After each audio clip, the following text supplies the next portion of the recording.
Keita was your average unlucky guy, the kind people barely noticed, until a mysterious, no-nonsense girl crashed into his life and dragged him into a world of crazy. Turns out everyone who thought he was a loser was wrong because he's secretly packing the power of a dark god. Let's see how this catastrophe of an anime begins. The anime opens with a dream or something like that. The next thing we see is his sister Akane started her morning rushing out for work and yelling at him to eat properly. He barely paid attention because honestly, who needs breakfast when you're the reigning king of laziness? Moments later, he found out she had missed her train. Meanwhile, a nosy neighbor informed him that someone in their apartment complex had been hit by a car. The neighbor, ever the opportunist, suggested Keita drop by for meals sometime, which he reluctantly agreed to just to end the conversation. Keita had this fantastic philosophy about life. Being nice is a hassle. He figured relationships were like anchors, dragging him down.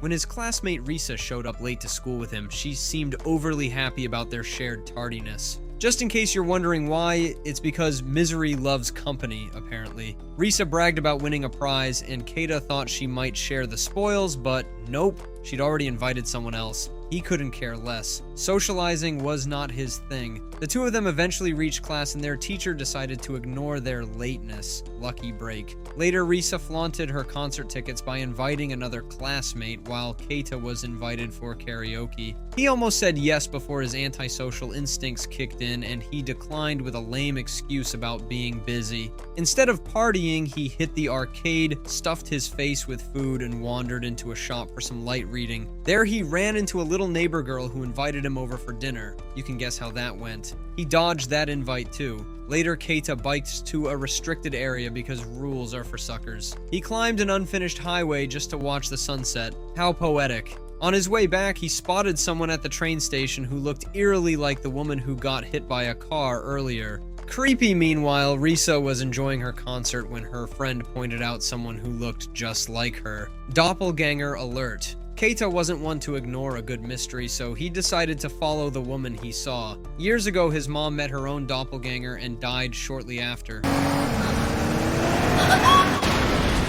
The next day, Keita heard Risa's doppelganger story and told her to be careful. She thought he was into urban legends, but honestly, he just didn't want to deal with another tragedy. That evening, Keita returned to the train station hoping to spot the mysterious woman again. After waiting for ages, he gave up and went to a noodle shop. While eating, a girl approached him eyeing his bowl like a starving stray cat. She couldn't afford her own meal, so Keita, feeling unusually charitable, gave her his noodles. The shop owner offered him another bowl, but he declined, mumbling something about his dad sending him money soon. During their conversation, the girl shared some wild stuff about doppelgangers. Apparently, the three-form thing wasn't just folklore. Earth made people with three forms, each with a different destiny. If someone met another form, the weaker one would get absorbed by the stronger one.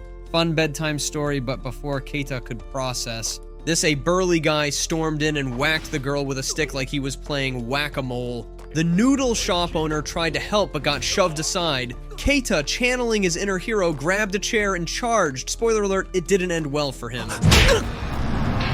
The girl, who introduced herself as Cairo, dusted herself off and said this was her first time being treated to a meal. How touching. She then proceeded to fight the big guy in what can only be described as an anime-worthy smackdown. It was punches, kicks, and window slamming galore. She got thrown around but kept getting back up. Eventually, she figured out the guy's moves and went full-on combo mode, beating him senseless. She ended with a dramatic finishing blow to his face. Keita was both impressed and terrified. After the fight, Kiro apologized for dragging Keita into the mess and casually dropped the bomb that she was some divine entity. She had bigger fish to fry, like dealing with her brother, so she took off, leaving Keita to explain the chaos to the cops. Not that he needed to. By the time the police showed up, the bad guy had already fled. Typical? Back at home, Akane called Keita for dinner, treating him like he was still a helpless kid. He grumbled about her fussing over him, but deep down, he knew she was just trying to fill the void their mom left. Keita avoided people because he believed he brought bad luck, thanks to that doppelganger legend. The next day, tragedy struck. Risa's family had been in an accident. She didn't make it either. Keita was devastated. He bolted from the classroom and ended up screaming his heart out on the unfinished highway, his new go-to spot for existential crises. Later, he bumped into the neighbor girl again. She casually mentioned meeting her own doppelganger before darting across the road. Predictably, she got hit by a truck. Cue another existential meltdown for Keita. Kiro, feeling pity for the girl, explained that destiny wasn't on her side. Tough luck. And just like that, Keita's day went from bad to worse. It seemed like everywhere he turned, the doppelganger legend followed him like a pestering fly. Life was throwing curveballs and Keita was stuck in the middle of it all. Just as Keita saw the neighbor running out, Kiro vanished like she had better places to be. Meanwhile, the bat-wielding goon was getting absolutely wrecked by his boss for letting Kiro escape. The boss didn't hold back, slashing him repeatedly and barking orders at his minions to split up and capture Kiro. Apparently, the boss had big plans to absorb all her power before letting her meet her brother. Keita attended the neighbor girl's funeral later, looking like a dark cloud of misery. Akane could only hope he'd snap out of it soon, but let's be real. Keita wasn't exactly the poster boy for bouncing back. Meanwhile, those goons had already started their hunt for Kiro, spreading out like overzealous mall cops. At school, Keita couldn't focus on lessons. He stared off into space, clearly somewhere else in his head. The teacher tried to check on him, probably thinking he was sad about Risa's situation, but Keita decided to take a detour into doppelganger talk. The teacher looked at him like he just sprouted a second head, so he let it go. That evening, Keita headed home and saw the lights on. He assumed Akane was home, but nope. It was Kiro again. She claimed she was hungry and that her dog had led her there, remembering Keita's scent. Gross but effective. Akane, eventually, came home and explained she had let Kiro in because she recognized her as the girl Keita had treated to noodles. Keita, being his usual ray of sunshine self, drove Kiro out, not wanting to deal with whatever chaos she brought with her. She left without a fuss. Keita then told Akane to leave too, saying he'd already eaten out. Akane left, but surprise, she forgot something. Keita begrudgingly decided to bring it to her house. On the way, Keita saw Kiro hanging out at a playground like some mysterious stray cat. He gave her food because deep down he wasn't a total jerk. Curiosity got the better of him, so he asked what she really was. Kiro explained her lofty mission to protect the world's balance. Every soul, she said, has an energy source, and their three doppelgangers possess different energy levels. If one doppelganger absorbs another, the winner gets the loser's energy. If someone collects all the energy from their doppelgangers, they gain ridiculous power.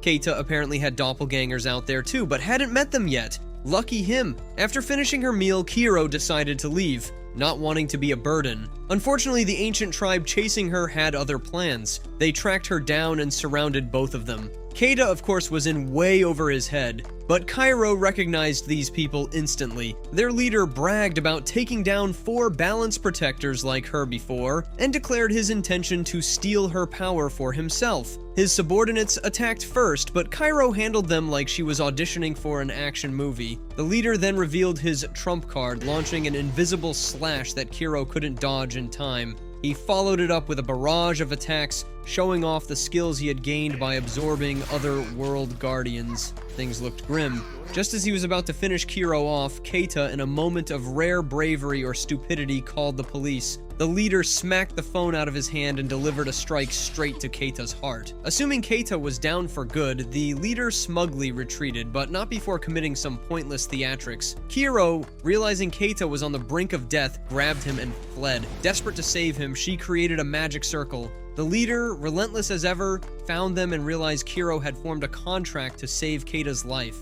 This weakened her significantly, but she wasn't done yet. Kiro stepped forward to fight, now able to see through the leader's moves. She managed to land a punch, but her weakened state made her vulnerable. The leader used his wind whip to bind her and slammed her to the ground like she was a rag doll, but Kiro wasn't giving up. She noticed a fallen power line nearby and channeled electricity through it, shocking the leader. Keita, somehow still clinging to life, managed to transfer some of his energy to Kiro. This unexpected boost allowed her to land a punch that sent the leader flying into an electric pole. Keita finally lost consciousness, his fate forever changed by this insane series of events. Whether he liked it or not, his life had just taken a turn for the bizarre, and there was no going back. The next morning, Keita woke up at home looking like a train wreck.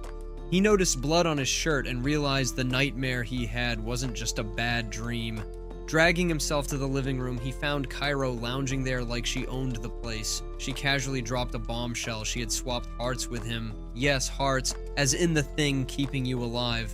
Her explanation was something about their hearts being compatible and how he couldn't stray too far from her unless he wanted his heart to shrivel up like a raisin. She kept his heart to heal it while stuffing her own into his chest. If this isn't true love, I don't know what is. Before Keita could fully process this biological horror story, his sister Ayane walked in. She took one look at the situation and was like, what fresh madness is this? Kiro went into full exposition mode, explaining that she and Keita had made some supernatural contract. To up the awkwardness, she flashed the scar on his body to prove they'd done a heart swap.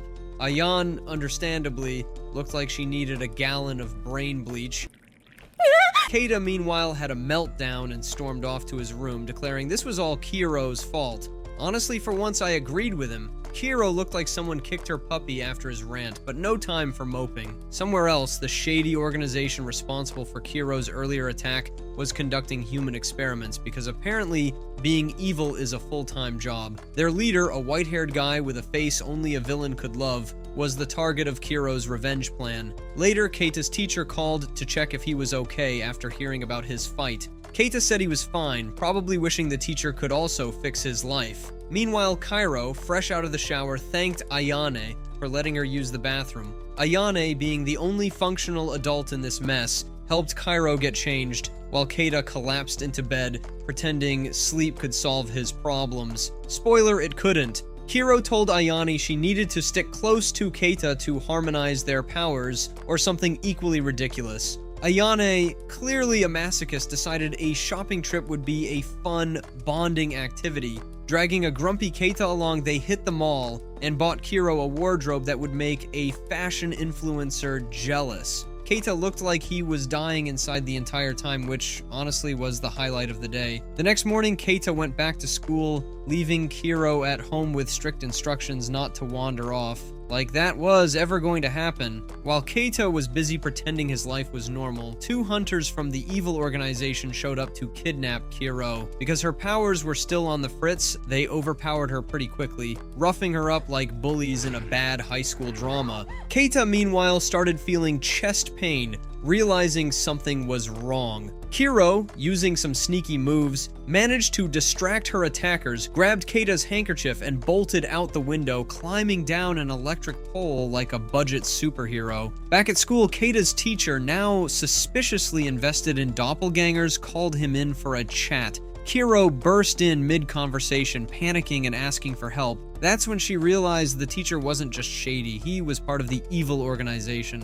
Talk about a plot twist. The teacher revealed his villainous intentions, stating he'd keep both of them there until backup arrived. What followed was an epic beatdown where Kiro, still not fully recovered, got smacked around like a rag doll. She managed to land a few hits but was clearly outmatched. Keita, proving he had at least one functioning brain cell, grabbed a fire extinguisher and sprayed it in the teacher's face. It was the most useful thing he'd done all day. The two tried to escape, but the teacher blocked their way like an unskippable boss fight. Kiro told Keita to think about fighting so they could harmonize, whatever that meant. She tried to take on the teacher again, but he sent her flying with one kick. Keita, now desperate, begged the teacher to stop. The teacher, clearly enjoying his villain monologue, revealed his master plan. He had orchestrated an accident to force a power transfer between twins, hoping to create high-level beings. Keita finally put two and two together, realizing this guy was the reason for a past tragedy involving someone named Risa. Fueled by righteous anger and probably a bit of stupidity,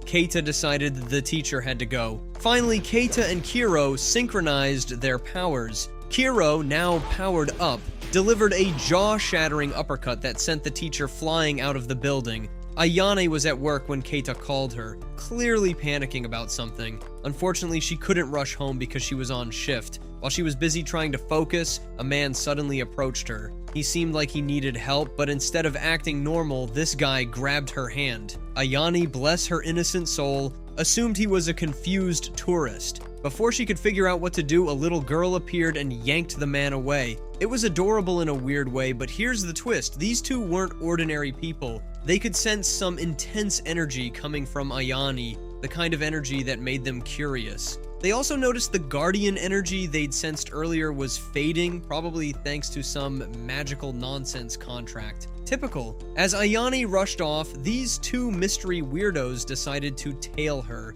Meanwhile, Keita and Kiro had stopped at a restaurant because even drama queens need food. Kiro was agonizing over the menu like it was a life or death decision, so Keita told her to pick something at random. Let's be real. Keita barely looked like he could read the menu himself. Eventually, Ayane showed up, and Keita decided to unload his problems on her. She asked why he didn't just report everything to the police, but Keita shot that idea down immediately. He had zero faith in law enforcement, not because of some grand conspiracy, but because Kiro once got arrested for stealing bananas from a stall. Kiro interrupted their debate to ask if she could order ice cream. She was ridiculously excited about it, calling the siblings good people for tolerating her antics. Ayane, being the responsible one, suggested Keita explain everything properly to the authorities. Of course, he didn't think that would work. Kiro then casually dropped a bombshell that all the chaos in the city was her brother's fault. She wasn't joking. Apparently, her evil brother had the entire city under his control. She was confident she could stop him by combining her powers with Keita, which sounded more like wishful thinking than an actual plan. Keita wasn't having it. He told her to quit deciding his life for him and that she was the reason his life was now one big disaster. He couldn't even go home without running into danger. People in the restaurant started staring, so Keita sat down, muttering to himself like a grumpy old man. Meanwhile, the two strangers tailing Ayane figured out that the guardian energy they'd sensed earlier was Kiro's, but for now, they decided not to act, probably saving their energy for more chaos later. Elsewhere, Kiro's charming brother Hugh, because every evil mastermind needs a pretentious name, had dragged the teacher back to his lair. Hugh interrogated him, demanding information. The teacher spilled that the person he encountered was Kiro. Hugh spared him not out of mercy, but because the teacher had value. Apparently, this guy once defeated his own twin, making him a twisted success story. Still, Hugh decided the teacher would undergo some experiments. What a considerate boss. Then we met another player in this crazy game, a guy named Daichi. He worked for some massive corporation, but his real job was hunting doppelgangers for a boss lady named Yuki. She needed those doppelgangers for reasons no one asked about, and Daichi was all in. While digging through his files, he stumbled upon Keita's group. It looked like he had some history with them, which of course promised more drama later. That evening, Keita, Ayane, and Kiro finished their meal and paid the bill. Kiro, being the human garbage disposal she was, had racked up quite the tab. As they left, Keita noticed a car that seemed too interested in them.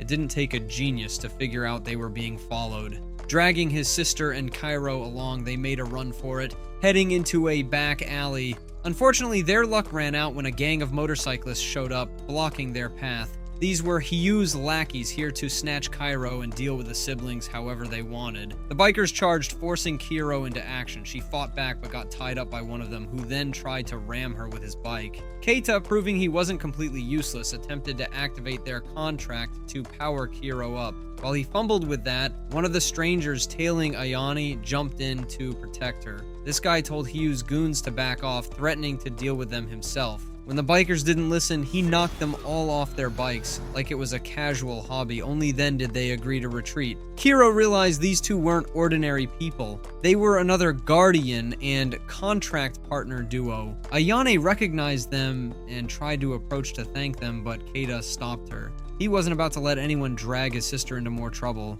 The man approached Keita anyway, only for Keita to throw a weak punch. Honestly, it was like watching a toddler try to fight a sumo wrestler. Keita accused them of using his sister for their own goals, clearly feeling heroic. The duo didn't take kindly to his attitude and challenged him to a fight. Kiro, always ready for a brawl, rushed at them without hesitation, leaving Keita to stumble after her like the uncoordinated mess he was. So just as Kiro was feeling super confident and ready to throw her first punch, the enemy decided to ruin her day by catching her fist midair. Kiro tried again, throwing punch after punch like some kind of wind-up toy with no sense of direction. Naturally, she got kicked back, but hey, she blocked it.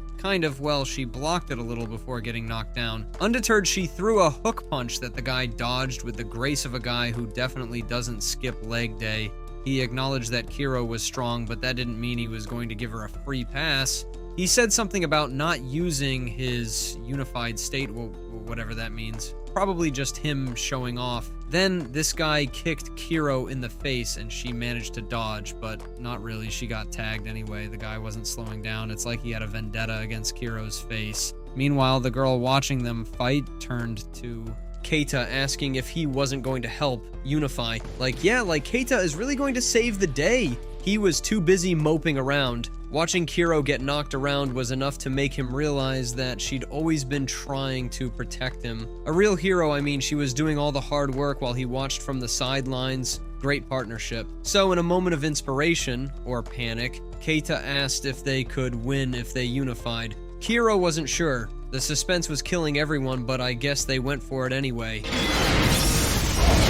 And out of nowhere, they unified. And suddenly, Kiro was moving faster than a caffeinated squirrel. She was so much stronger now. She dominated the guy, throwing a flaming punch that sent him flying like a bad CGI villain in an old movie. The girl, clearly unimpressed, casually dropped some knowledge about a technique called Exceed. Apparently the motorcyclists earlier had the low-quality version, but the Guardians, like her and Keita, had the real deal. I guess that explains why they were winning. Kiro had suddenly become a super-powered being with flames and cool, punchy techniques. Kiro was about to finish the fight, throwing another Exceed, but the girl wasn't about to be outdone. She summoned her own technique, creating a shield to block Kiro's fiery attack. Now both sides were serious, using their unification powers. Kiro was pumped, but even with all that power, the other side wasn't giving up. In fact, the guy created a whole bunch of clones. Yeah, because one of him wasn't enough. These clones just kept coming, and soon both Keita and Kiro were on the ground,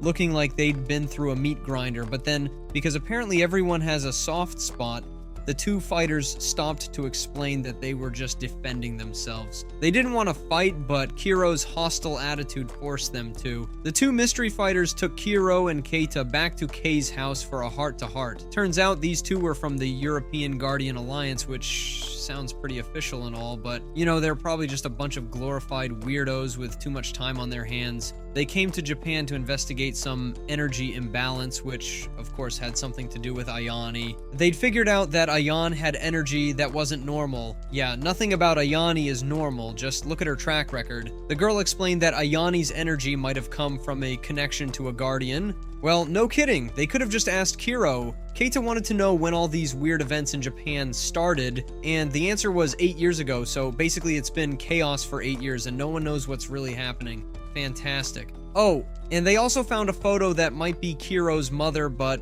who knows, it was taken 6 months before her death, so maybe it was her, maybe it was a doppelganger. Keita asked what he should do if they got attacked again, which, honestly, at this point is a fair question. The two Alliance members assured him he had nothing to worry about. Now that he could fight alongside Kiro, he was practically invincible. I mean, in theory, sure. But let's be real, Keita's contribution was probably just moral support. They said their goodbyes, giving Ayane their contact info in case they were needed again. Once they were gone, Kiro and Keita had some time to think. Kiro, being the ever-curious warrior, decided she would visit Kei's mother's hometown to investigate the mystery. She suspected that her brother was hunting down the Guardian who appeared in the photo. Keita, being the concerned, and let's face it, somewhat clueless sibling, wondered if Kiro knew how to get to the town. Of course, Kiro was ready to swim there, swimming across the sea like it was no big deal. A real genius move, I guess. She figured swimming through dangerous waters was easier than asking for directions. Keita, being a tiny bit more reasonable, decided to go with her because he didn't want to bother Ayane anymore. While Kiro took a bath to recover from her impressive battle, Keita sat there like an anxious hamster in a wheel. So let me tell you about this red-haired girl named Mammy. She's the type of person who works for Hugh, doing whatever dirty work he asks, and her task is to get some special medicine to keep her terminally ill husband alive. Yeah, real sweet. Oh, and of course, she was also supposed to take Kiro back. She's too busy being a muscle for Hugh. Meanwhile, Keita and Kiro were playing detective, trying to figure out how to get to Okinawa, which, surprise, is where Kiro's mother's hometown is. They were busy with their let's find tickets mission, but let's not forget, Keita had an important job to do. get money from his old house. Nothing screams trustworthy like keeping secrets from your sister. Oh, and he also made sure to tell Kiro not to let Ayan know about their trip. And then, just as they're about to escape, the red-haired girl, Mommy, rolls up. She introduces herself, says she's a guardian, probably just looking for an excuse to be dramatic. She tells Keita she's here for Kiro, and if he hands her over, she'll just leave him alone. Of course, Keita refuses because why would anyone just hand over Kiro? It's not like she's a threat or anything, so like any reasonable person in this situation, Keita decides to run away. What could go wrong? Mommy's definitely not fast enough to catch him. Wrong. She grabs him. And let's just say Keita's escape plan wasn't exactly a success. Now remember Kiro? Yeah, she's still around being a hero, sensing that Keita's in trouble. So she rushes out of the apartment, practically slamming into Ayane, and calls Keita. The moment she's on the phone, Mommy demands that Kiro come to a specific location if she wants to see Keita again. Mommy had just figured out that Keita had been captured. Meanwhile, the two Alliance members, probably the only competent people in this whole mess, had found Hayu's subordinate's hideout. They weren't playing games anymore, they confirmed everything, called for reinforcements, and got ready to handle business. Meanwhile, Hayu's up to something shady with DI and his boss Rasain. Yeah, their big plan? Make their superior race the rulers of the world, because the Guardian race apparently wasn't enough. Sure, that's a great idea. Let's just try to overthrow everything. They're the kind of people who think they can just play God, and we all know how that turns out. Back to Mommy, though. She had taken Keita to her house, presumably to have some kind of deep, heart-to-heart conversation about life choices. She starts wondering why Kiro chose Keita for the contract, considering he's a weak vessel. Oh, burn. Mommy's not wrong, though. Keita really is a walking disaster, and his body has just enough energy to maybe power a light bulb for 5 minutes. Not the kind of guy you want to team up with if you're trying to be a superhero, but Mommy explained that if he met his doppelganger, he'd die. So yeah, that's a thing to consider. Oh, and did I mention that a contract with a weak vessel comes with consequences? Before Mammy could explain everything, she had to check on her husband. Maybe the guy was alive enough to make some kind of dramatic exit. Meanwhile, Kiro found the location and decided to go in alone. She's obviously a one-person army. She promised Ayane she would bring Keita back and go to Okinawa together. You know, like a happy family vacation. But Mommy noticed Kiro's arrival and told her husband things might get noisy outside. Yeah, no kidding, things were about to get way more complicated. Then there's the real kicker. Mommy's husband, surprise, hadn't taken the medicine that Mammy had brought home. Nice. So that's why he's still a mess. Apparently Kiro wasn't the only one who had some special issues in this scene. Mammy's husband was a weak twin who contracted with her knowing he would age prematurely, so guess what, he's only 30 years old but he looks like he's 60. Mammy, still having the audacity to lecture everyone, told Keita that if he really wanted Kiro to die, he should have helped her fight, but I guess that never occurred to him because Keita, being the hero he is, finally woke up and decided to trust Cairo.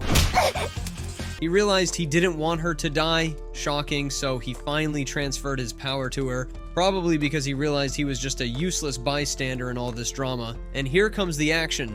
Kiro and Mommy decided to unite, and of course the fight escalated. Both sides were pushing their limits, but they knew they couldn't keep it up for long. It was one of those do or die moments. Mommy knocked Kiro down, and just as Cairo was about to launch an exceed attack, Mammy threw a punch that knocked Kiro unconscious. Ouch, but guess what? Her husband, remember him? Yeah, the one who couldn't take his medicine had reached the limit of his life force and passed away right then. He told Mommy not to hate the others because apparently they'd given them a chance to fight together one last time. The next morning, Kei and his group were getting ready to head home. Kiro, as usual, was buzzing with excitement about the trip to Okinawa. She couldn't stop smiling because Ayane was tagging along. More people meant more fun, or at least that's how Kiro saw it. But Kei, being the master of unnecessary drama, was still second-guessing everything. He kept thinking about how fighting might lead to his early demise. Classic Kei, always ready to throw himself into a pity party. Kiro just rolled her eyes at him. She probably thought, why was he always like this? And what does he even have to lose? Meanwhile, over at Hayu's hideout, things were spiraling downhill. Hayu discovered that his beloved stone had been stolen. Honestly, a guy that is attached to a rock probably has some personal issues, but I digress. He was furious, pacing around with rage bubbling inside him. Without wasting time, he sent his lackeys to track down the thieves, and because he's a bundle of bad ideas, he decided he'd personally visit Kiro. His plan? Make sure no one laid a finger on her except him. Totally not creepy, Hugh. Good job. Back with Kay's group, they were about to hit the road when some chaos popped up. They saw a couple being chased by two of Hyu's goons. The classic, we're in danger, but let's slow down and look back dramatically, move. Naturally, Kiro and the gang followed to check out the action. After some clumsy running, the girl tripped, and the boy, instead of running, decided it was hero time. He went full-on action star, kicking one thug in the face, elbowing another, and hopping around like he was filming an over-the-top fight scene. Cairo just watched, unimpressed, thinking, this guy doesn't need our help, he's got this. The boy, Yakumo, didn't disappoint. After single-handedly taking down the goons, he rushed to the girl who turned out to be a princess. Yep, a princess just chilling while chaos erupted around her. Her name was Rihanna, and apparently she had absorbed all the energy from her cells, which sounds like a terrible idea. Turns out she was kidnapped by the city's biggest corporation. On the surface, they sold snacks, but secretly they were experimenting on humans to make super beings. You know, just casual villainy. Rihanna wasn't about that life, so she escaped, and that's when Yakumo, her savior with a flair for drama, showed up. They made a contract because why not? Keita, always late to the plot, asked why the corporation was creating these enhanced humans. Rihanna shrugged, she didn't know much. Yakumo, however, dropped a bombshell. The chairman of the corporation was Ryzen. Keita, being curious, wanted details. But Yakumo, ever the paranoid one, warned him to tread carefully. Then came the big reveal. Ryzen wasn't just some random bad guy, he was Kiro's brother. Yeah, talk about awkward family dynamics. Apparently, Ryzen had taken their mom to the Holy Stone. After some weird prophecy dream, he decided to go full villain and massacred most of their clan. To top it off, he killed their mom too. Kiro, reeling from the news, was determined to find him and demand answers. She was probably thinking, why is her life such a bad anime script? As if things couldn't get worse, Hugh made his grand entrance. According to Kiro, he'd been banished from the clan for bringing humans into their sacred land for experiments. Hugh, ever the schemer, boasted about creating artificial guardians by extracting energy from real ones. Messing with universal balance, just another Tuesday for Hate You. He offered Kiro a deal. Abandon Keita and he'd let her meet Ryzen. Of course, Kiro refused. Hugh, being petty, shoved her aside and kicked Keita, proving that his arguments were as solid as his morals. Hugh gave Keita a chance to prove himself by using unification, but Keita, stuck in his self-doubt, refused, mumbling about being weak. Hugh was unimpressed, calling him pathetic. Finally, Keita snapped. He decided he wasn't going to be useless anymore. For Kiro's sake, he unleashed his power. Kiro joined in with an attack, but it barely fazed Hugh. The villain countered easily, and the fight looked grim. Just then, Rihanna and Yakumo joined the fray using unification to take on Hugh. Yakumo tried to land a punch, but Hugh kicked him back. The tension was high, but Hugh, deciding he'd had enough fun, left, promising to return with reinforcements. Later, Hugh got word from his underlings that they'd located Rihanna, the escaped test subject. But Hugh, in true villain fashion, deemed his minions useless and eliminated them. Meanwhile, Keita had an epiphany. He realized he wanted to fight alongside Kiro to repay her for always having his back. It might have taken him forever, but at least he finally stepped up. Kiro was probably relieved to see him actually trying for once. The plane ride was surprisingly quiet. The group was heading to Okinawa, and I couldn't help but notice how quiet Keita was. It's not like him. I mean, this is the guy who can't stop complaining about everything. He'd been itching to visit his hometown, but now that the time had come, it felt like he'd rather be anywhere else. Maybe he didn't realize that the longer you stay away from your roots, the more you start acting like a total stranger when you finally return. And seriously, he kept thinking about food. He might be a guy with a deep existential connection to his hometown, but food, now that was on his mind more than anything. Not that it mattered. Cairo wasn't even looking at him. It was like the food was her best friend.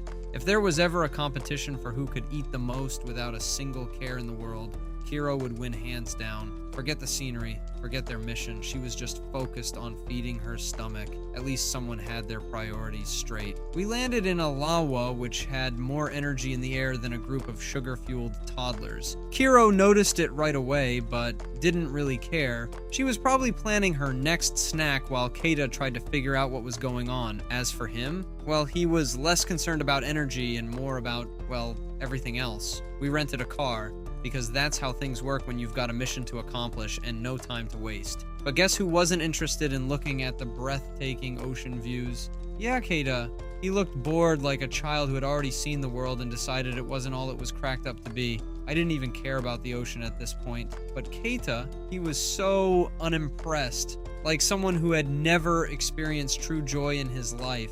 Eventually, we arrived at Kei's grandfather's house, which had all the charm of a small village. We went inside and looked for his grandfather, no sign of him. Turns out Kei's grandfather was probably out somewhere practicing martial arts. The guy was over 70, but still acted like he was 20. Now that's dedication, I guess, but then again, his attitude was all about being tough. He'd declare to anyone who cared, or didn't, that he was over 70 and could still kick your butt. Whatever helps you sleep at night, Grandpa. Keita tried to ask if his mother had visited here at some point. His grandfather didn't remember much about that. We've all been there. Someone asks you about some random thing from the past and all you can do is shrug because you've got zero clue. Grandpa didn't even bat an eye when Kiro mentioned twins. But oh, Keita. He was in such a hurry to talk about things that he interrupted poor Grandpa. Classy move. After dinner, Keita thought it would be a good idea to invite Kiro to stargaze. You know, because nothing says romantic like going outside to stare at the stars with the person you're dragging along while you're probably just thinking about how to keep your life from getting any more complicated than it already is. And that's Keita for you. Always trying to make things more awkward than necessary. The next day, we headed to the beach where, of course, a conflict arose. A couple was being chased by two of Hao's subordinates. And because Keita just loves jumping headfirst into the mess, he decided to follow them. The boy of the couple, who clearly had no chill, decided that running away wasn't his style, so he stopped and started fighting. I mean, seriously? Just run, dude. This guy thought he could handle it all on his own, and somehow he managed to fight back. Yeah, he was fast, but the girl, she was all over him complaining about why he didn't just start fighting in the first place. I guess she wasn't a fan of the whole, let's run away and see if the bad guys get bored strategy. Kiro, our ever-helpful hero, didn't really care about the fight. She thought the boy could handle it himself, but surprise, surprise! It turns out the boy wasn't just some random guy. He was Yakumo, and he'd been looking for the princess. The girl, Rihanna, turned out to be the princess of their tribe. This whole time, I was just waiting for them to spill the whole enhanced human secret. Apparently, Rihanna had been experimented on by the city's largest corporation, which was just a front for some shady business. I don't know about you, but this whole enhanced human thing was getting out of hand. These people couldn't even stay normal without getting themselves into all sorts of trouble. Rihanna and Yakumo were clearly in deep, and they had no idea what kind of crazy world they were wrapped up in. It was as if every time someone tried to figure things out, it just became more confusing. We then learned a bit more about Ryan, the chairman of the corporation, and to make things even more awkward, it turns out that Ryan was also Kiro's brother. Oh, and this guy massacred their entire clan. Real family bonding stuff. Kiro was now determined to find him, but why was it always about revenge? Couldn't we just take a chill pill? But Kiro wasn't having it. She was out for answers. And her brother? Apparently he thought he was some kind of world changer. It was a total mess. Hugh, meanwhile, had his own plans. He showed up to offer Kiro a chance to meet Ryan if she would abandon her poor, clueless, and totally useless twin brother. Keita, being his usual hesitant self, refused. Not that it was a surprise. This was the same guy who didn't dare to use his full potential. A real hero, eventually, Hugh started getting annoyed because Keita, of course, refused to do anything without thinking it through first. He started insulting him, calling him pathetic for not using his power, and you know what? Maybe he was right. But you know what else? Keita finally decided to stop being a coward. He unleashed his power and, surprise, surprise, nothing spectacular happened.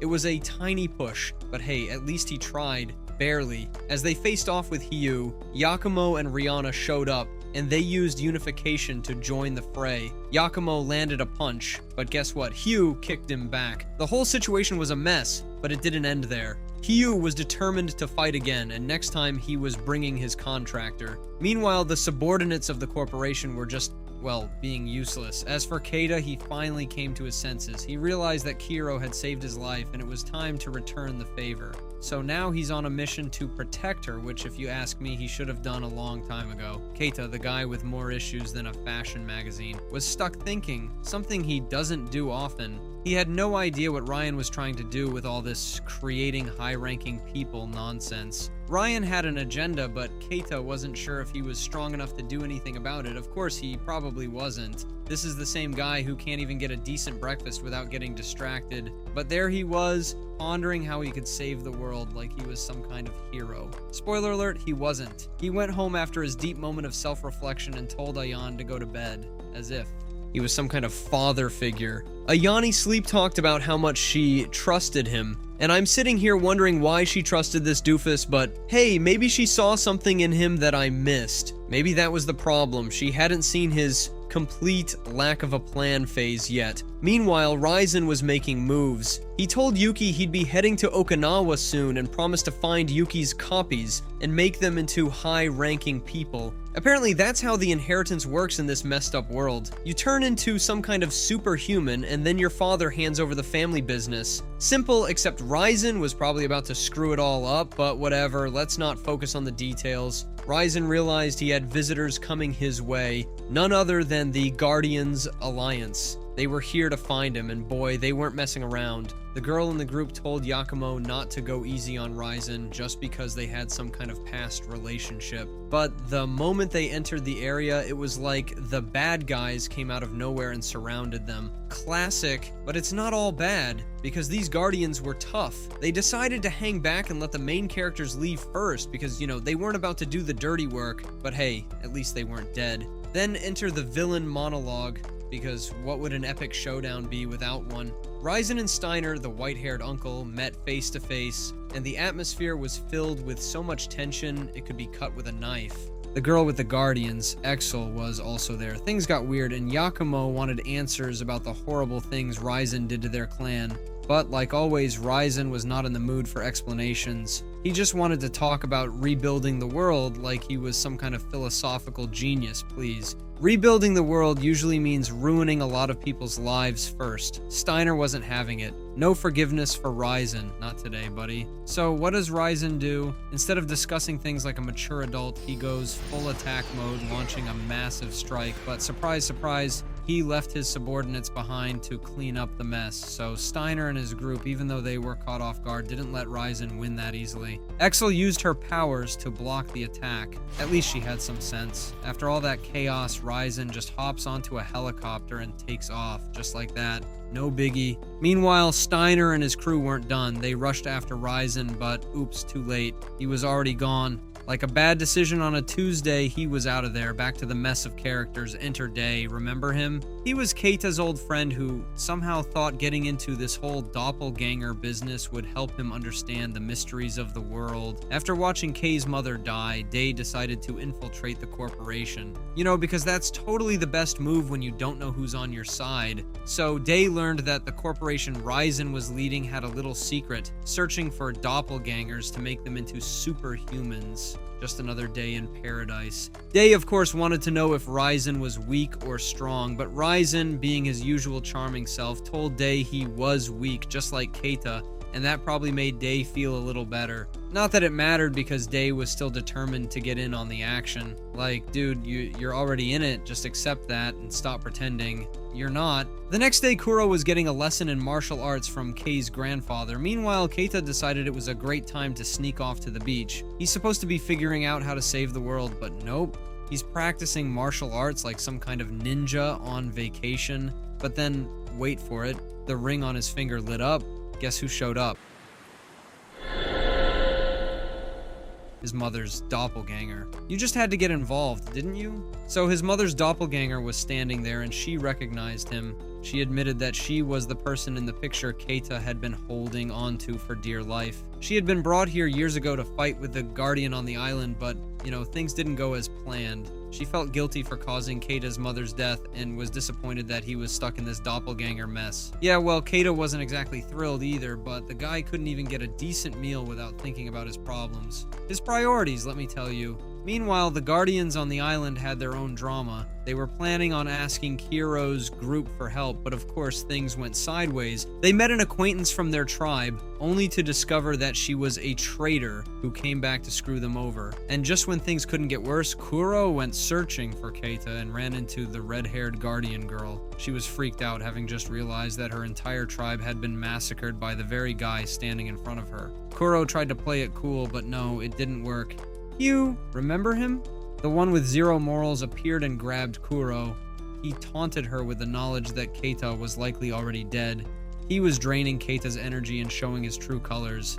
And just when you think it's over, Keita, who should have been out for the count, rose from the ashes like a total amateur. And then the doppelganger girl showed her true face. She sucked the energy out of Keita. Seriously, why is it always him getting drained? But here's the kicker. Keita, with zero plan and even less energy, shot an attack at her with the ring, and just like that, she was done for. Keita didn't stick around to celebrate though. He just left, probably because he realized that getting his act together was far too much effort for a normal day. Kiro was still trying to fight Hyu, but let's be honest, it wasn't going well for her. She was thrown into a stone pillar like she was nothing more than a rag doll. It's honestly impressive how someone can be this bad at fighting. Kiro was the embodiment of someone who thought they could win a battle by just showing up. But of course, no one was coming to help her. This wasn't holy ground after all. I mean, it's not like she had any backup. Oh, wait. Keita found them because, Keita was always in the right place at the right time, or maybe just showing up randomly. But no, Hugh wasn't done yet. He blocked Kiro's way, making sure she couldn't run away like a sensible person would. Instead, she kept fighting, because that's totally what the situation called for. Meanwhile, the red-haired girl who had been knocked out earlier, because getting knocked out is the best way to participate in a fight, woke up and did what any sensible person would do, ran away. Yep, she booked it to save her friend. Now that's some solid decision-making. Then there was the grandfather and Ayani, who had to run off in the other direction because, well, things were getting out of hand and running was their best option. Now, let's talk about the black-haired girl. She met Ryan, who casually dropped the bomb that he had found a way to obtain the Holy Stone on this island. Yeah, no big deal, just a casual revelation like it was Tuesday. The black-haired girl didn't need to resist anything apparently because Ryan needed her for his plan. She was the key. But what she didn't know was that she was just another pawn in a game that didn't care about her feelings. Back to Kiro. She had one mission. Find a way to take down Hugh. She couldn't let Keita's energy drain out because, well, Keita was already draining enough of everyone's patience. But, of course, every time Kiro thought she had an opening, Hugh was on the move again. It was like fighting a speedster with a serious caffeine addiction. Kiro had a plan, though. She needed to give Kiro a chance, and the only way to do that was with the magic ring. Keita stared at it, wondering if he could do it. Spoiler alert, he couldn't, but he tried. He tried to sneak attack Hugh, but oh look, the doppelganger girl Shinu was there to warn Hugh and help him dodge. So much for surprise attacks. Keita, trying to act like a hero, finally figured out who the doppelganger girl was. Her name was Shinu, and surprise, surprise, she was working with Hugh. They merged. And Hugh showed Kiro what Exceed could really do. Apparently, Hugh's Exceed allowed him to control water, so what did he do? He shot multiple water bullets at Kiro, but that's not all. He could freeze water into ice stakes and launch them too. As if being pinned to a stone pillar wasn't enough, now Cairo was getting stabbed by ice stakes. Hugh was on a roll, and it wasn't looking good for Kiro. Oh, and did I mention that Keita was getting his energy drained too? Yeah, it's not just Kiro. At this point, everyone's energy is up for grabs like a free buffet, and it's honestly a bit much. Hugh then revealed something shocking. Well, not really, because by now nothing surprises me anymore. Shinu was just a weak doppelganger, and apparently Kiro's mother was the strongest doppelganger, but Shinu had killed Kiro's mother to get to where she was. Because that's what all strong, motivated people do. They murder people to get what they want. Really inspiring stuff.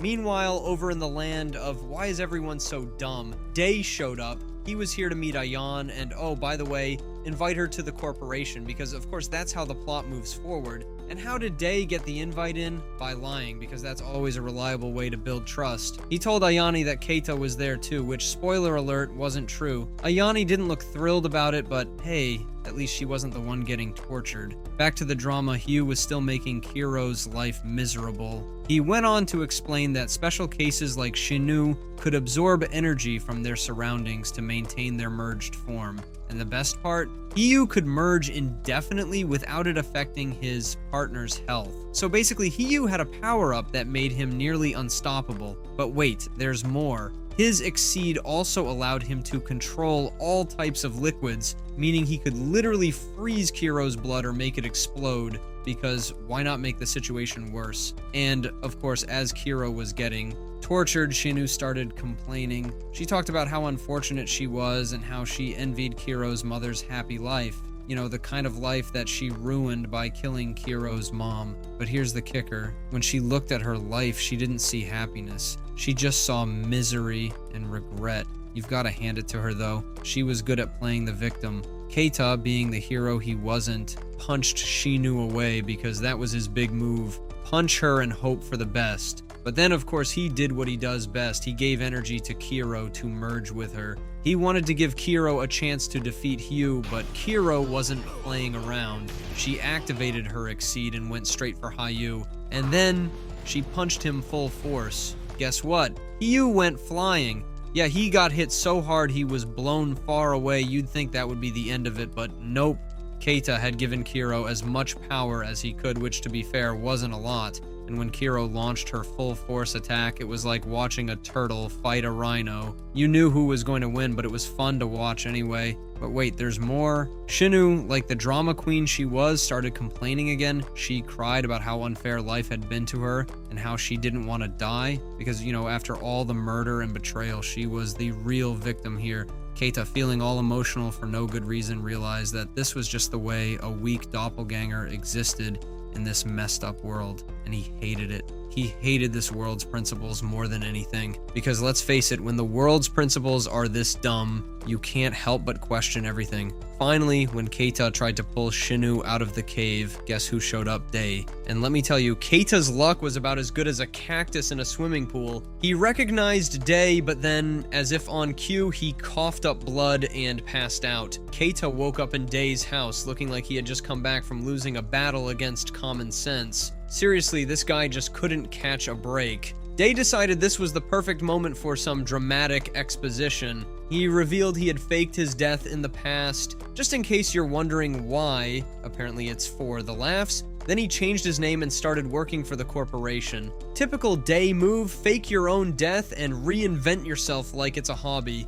Day, being the all-knowing narrator he thought he was, made it clear he knew Keita was a weak doppelganger. Ouch! That's gotta sting, even if it's true. Day wasn't asking Keita to help Ryan, though. Oh no, he had his own plan to go against Ryan, because clearly what this world needed was more conflict. Day shared his backstory, which, let me tell you, was a masterpiece of self-importance. When he discovered the doppelganger principles, he joined Ryan's corporation. At the same time, one of his doppelgangers conveniently had an accident and died, so Day decided to steal that identity and keep living under it. Honestly, this guy's life choices were as questionable as his morals. Originally, Day wanted to help Ryan make the world a better place, but when Ryan started using the doppelganger principles to control the world, Day decided he'd had enough. He wanted humans to control their own fate. Admirable, sure, but also incredibly naive coming from someone who thought stealing a dead doppelganger's identity was a good idea. Years ago, Day was the ultimate nerd,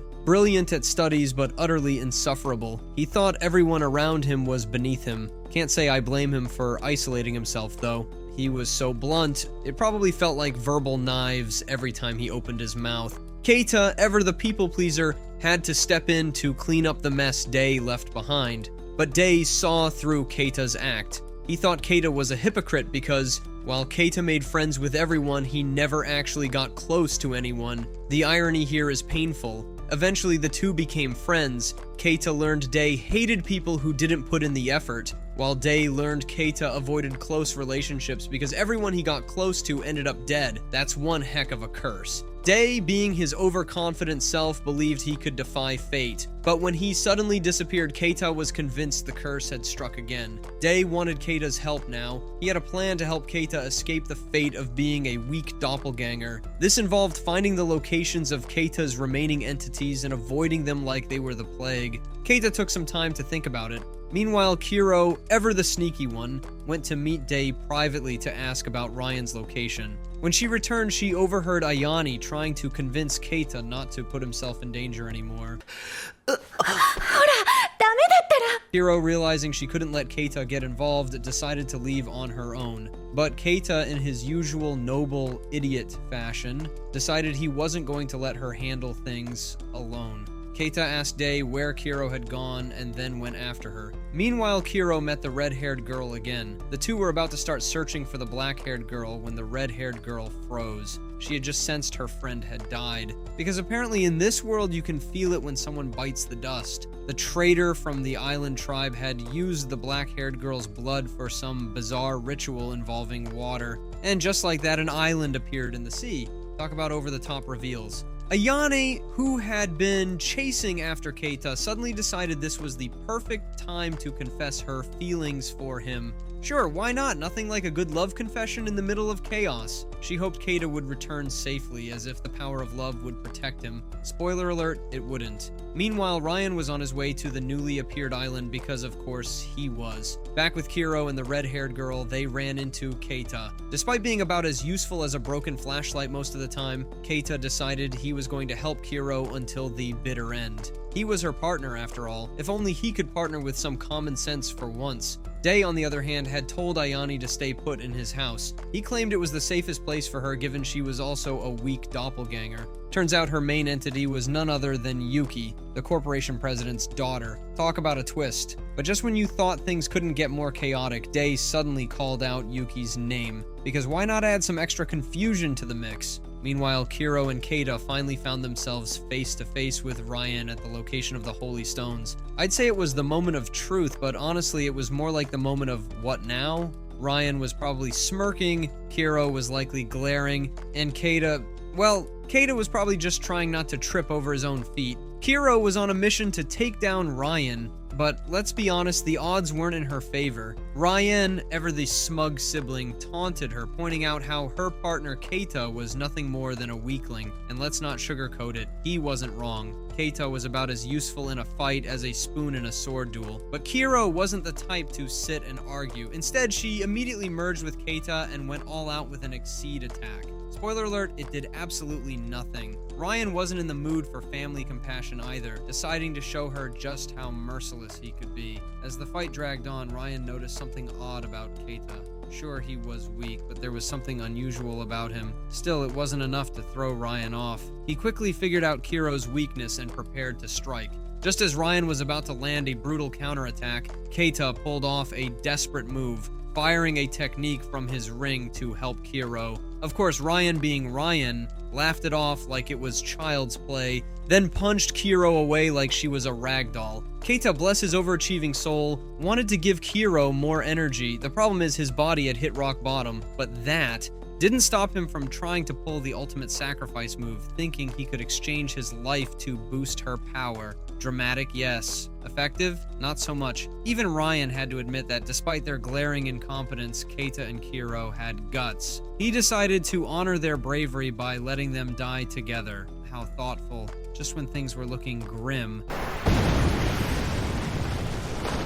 Yakumo arrived out of nowhere to save the day. Talk about timing. Steiner and some others weren't far behind, adding a glimmer of hope to this otherwise hopeless situation. Excel urged Kiro to take Keita and get the heck out of there while they handled Ryan. Yakumo and Rihanna joined forces to carry Keita off for treatment. If they didn't act fast, this guy was going to drop dead from sheer exhaustion. Meanwhile, Steiner and Excel merged to face Ryan. Steiner went in with a bold attack, realizing that even though Ryan didn't have a partner, he was still ridiculously strong. Speed was Ryan's game, but Steiner's punch packed a bigger wallop. In a clever move, Steiner faked an attack to bait Ryan into a counter, and then managed to land a solid blow from behind. For a moment, it seemed like Steiner had the upper hand, but Ryan, being the infuriatingly tough opponent he was, blocked Steiner's finishing move with just one hand. Seriously, was this guy even human? Back on the escape front, Kiro's group was trying to leave the island. Surprise, surprise, they got surrounded by Ryan's subordinates. Yakumo and Rihanna weren't about to go down without a fight, so they merged and took on the mob. Meanwhile, Steiner pulled out his Exceed and split himself into 5 clones. Yes,